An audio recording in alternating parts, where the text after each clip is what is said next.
Hello and welcome to our Trivia Trail channel. Do you know when and by whom the clock was invented?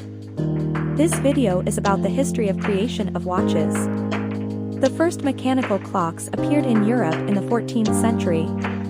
The exact origins of the clock are uncertain, but it is believed to have been developed in the Islamic world in the 9th century, possibly by the Persian scientist Al-Jazari.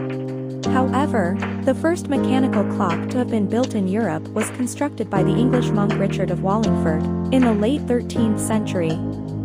Wallingford's clock was an astronomical clock that displayed the time, the position of the sun and moon, and the phase of the moon. The clock was housed in the Abbey of St. Albans in Hertfordshire, England. Over the following centuries, mechanical clocks became increasingly common, and by the 16th century, they were widely used in churches, public buildings, and homes throughout Europe. The invention of the pendulum clock by Dutch scientist Christiaan Huygens in the 17th century marked a significant advance in clock technology, leading to more accurate and reliable timekeeping.